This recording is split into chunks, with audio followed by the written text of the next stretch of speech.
जी तो नाज़रीन, बांग्लादेश में भी मेरे अजीज़ हम वतनों हो चुका है। वहाँ के आर्मी चीफ ने खिताब करते हुए कहा है कि मुल्क के तमाम फैसले अब फौज करेगी और हम मुल्क में अमन लाएंगे।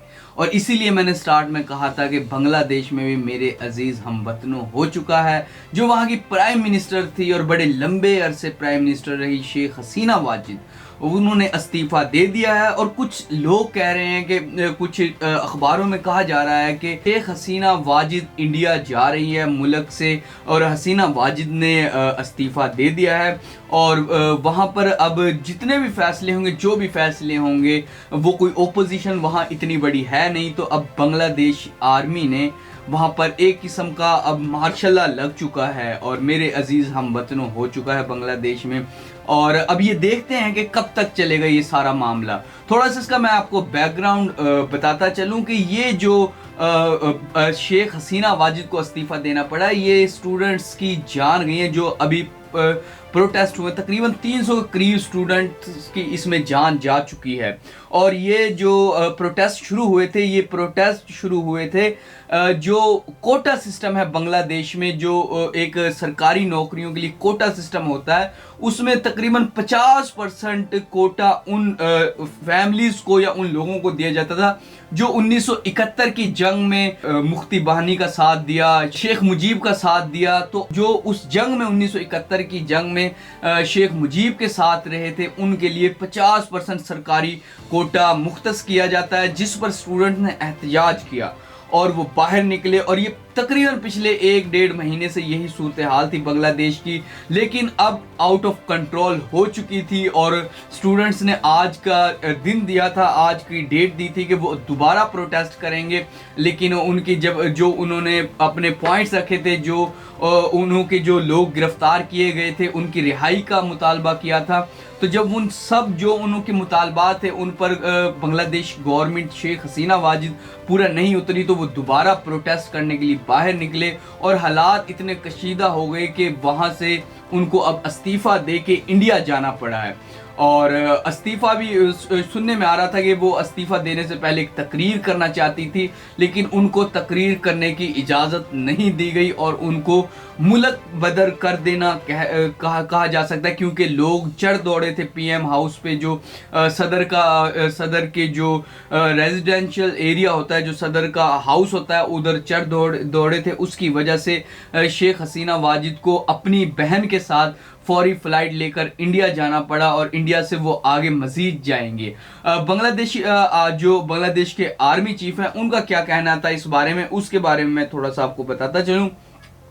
बांग्लादेश के आर्मी चीफ जनरल वकारुज़्ज़मान ने शेख हसीना, बांग्लादेश के जो आर्मी चीफ हैं, उनका कहना है कि हसीना वाजिद के मुस्तफ़ा होने के बाद मुल्क में अबूरी हुकूमत कायम करने का ऐलान किया, जिसकी तफसीलात जल्द जारी की जाएंगी। और आगे वो कहते हैं कि कौम से खिताब में बांग्लादेश आर्मी चीफ ने मुल्क भर में एहतजाज के दौरान होने वाली हलाकतों पर अफसोस का इजहार करते हुए शहरियों से पुरअमन रहने की अपील की है। आर्मी चीफ ने कहा कि शेख हसीना वाजिद ने इस्तीफ़ा दे दिया है, अब मुल्क में अब एक अबूरी हुकूमत कायम की जाएगी, जिसके लिए बातचीत जारी है। आज रात सदर से मुलाकात करूंगा। एक सवाल के जवाब में इन्होंने कहा कि अबूरी हुकूमत जिसके खदोखाल के बारे में जल्द आगाह किया जाएगा, जिसमें मुमकिन तौर पर मुतनासिब नुमाइंदगी दी जाएगी। ये एक मखलूत हुकूमत होगी। आर्मी चीफ ने मजीद कहा कि आज तमाम चीज़ें तय कर ली जाएंगी, अवाम अपने फौज पर भरोसा रखें, मुजाहिरीन की हलाकतों की तहकीकात की जाए, मुल्क में अमन बहाल करेंगे। आर्मी चीफ ने ये इसी तरह की कुछ बातें, जिन्होंने मुशर्रफ हो गया, ज़ियाउल हक हो गए, जिन्होंने इस मुल्क में पाकिस्तान मार्शल लॉ है, वो भी जब आते थे वो भी इसी तरह की मखलूत हुकूमत की बात करते थे। वो 3 महीने का टाइम मांगते थे, 3 महीने दे दें, हम इलेक्शन करवा देंगे। वो भी इसी तरह के दावे करते थे। क्या मेरा सवाल ये है कि क्या बांग्लादेश में इलेक्शन होंगे? क्योंकि जो वहाँ की ओपोजिशन है वो बड़ी वो मतलब कि स्ट्रॉन्ग नहीं है। वो बिल्कुल ही जिसे कहते हैं कमजोर ओपोजिशन है। जिस तरह चाइना में कोई तगड़ी ओपोजिशन नहीं है, रशिया में तगड़ी ओपोजिशन नहीं है, सेम यही सूरत हाल बांग्लादेश में भी है। जो बांग्लादेश की लीडरशिप थी ओपोजिशन की, उनको जेलों में डाल दिया और उनके साथ वो सलूक किया जो नहीं करना चाहिए था, जिसकी वजह से उधर कोई खास लीडरशिप पैदा नहीं बन नहीं सकी ओपोजिशन में।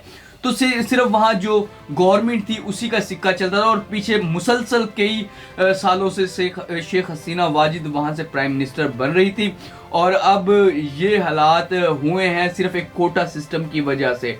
और ये जो प्रोटेस्ट किया है ये स्टूडेंट्स का ही प्रोटेस्ट था। स्टूडेंट्स को बाद में जो दूसरी जमातें हैं वहाँ की जो ओपोजिशन में या कुछ दूसरी जमातें, उन्होंने बाद में सपोर्ट किया स्टूडेंट्स के साथ, जब उनके प्रोटेस्ट को बाकायदा उनके मुतालबात ना मान के उन पर तशद्दुद करके। और बांग्लादेश की जो वज़ीर आज़म हसीना वाजिद थी, उन्होंने कहा था कि ये दहशतगर्द हैं, इनको कुचल दो। और इस तरह की शेख हसीना वाजिद की तरफ से भी कुछ बातें आई थी, जिस पर बांग्लादेशी आर्मी चीफ का कहना था कि हम कौम के साथ खड़े हैं, हम अवाम के साथ खड़े हैं, तो और हम अवाम के साथ इस तरह उन पर तशद्दुद नहीं करेंगे। जी तो नाज़रीन, ये बांग्लादेश की अभी की अपडेट्स थी।